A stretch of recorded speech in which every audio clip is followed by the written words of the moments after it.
నేను ఎప్పుడూ చెప్తుంటాను, ఇంగ్లీష్ బాగా మాట్లాడడం రావాలంటే తెలుగులో నుంచి ఇంగ్లీష్లోకి ట్రాన్స్లేట్ చేయడం కాదు, ఇంగ్లీష్ని ఇంగ్లీష్లో ప్రాక్టీస్ చేయడం బాగా అలవాటు చేసుకోవాలని. ఇక్కడ ఏంటంటే యామ్, ఈజ్, ఆర్ ఈ 3 హెల్పింగ్ వర్బ్స్ వాడి ఇక్కడున్న వర్డ్స్తో సెంటెన్సెస్ ఫ్రేమ్ చేయాలి. అవి కూడా క్వశ్చన్స్ అనమాట. ఇప్పుడు కొన్ని నేను చేస్తాను, మిగతావి మీరు కామెంట్ సెక్షన్లో పెట్టండి. ఓకే, సో ఇక్కడ యువర్ సిస్టర్ ఎట్ హోమ్ అని ఉంది. సో యువర్ సిస్టర్ అనేది సింగులర్, రైట్? సో అప్పుడు ఏమంటాం, is your sister at home. First person, second person, third person ఇలా ప్రాక్టీస్ చేయొద్దు. సో ఇక్కడ next your classmates friendly. Okay, so your classmates అనే plural కాబట్టి ఆ యువర్ క్లాస్మేట్స్ ఫ్రెండ్లీ. నెక్స్ట్ ఇక్కడ చూసుకుంటే how old your cousin. Your cousin అనే singular కాబట్టి we can say how old is your cousin. Okay, next open the library today.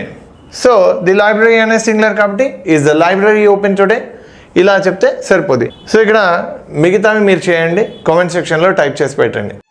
ఈ class నచ్చితే వెంటనే నన్ను ఇన్స్టాగ్రామ్లో ఫాలో అయిపోండి. అండ్ ఒకటి గుర్తుంచుకోండి, ఇంగ్లీష్ సీరియస్గా మాట్లాడడం నేర్చుకోవాలంటే అస్తమానం తెలుగులోంచి ఇంగ్లీష్లోకి ట్రాన్స్లేట్ చేయడం మానేయండి. సీరియస్గా ఇంగ్లీష్లోనే ప్రాక్టీస్ చేస్తూ నేర్చుకుందామని మీకు అనిపిస్తే స్క్రీన్ మీద కనబడుతున్న నా వాట్సాప్ నెంబర్కి పెయిడ్ కోర్స్ అని టైప్ చేసి ఇప్పుడే మెసేజ్ చేయండి. ఒక్కసారి నా డెమో చూడండి.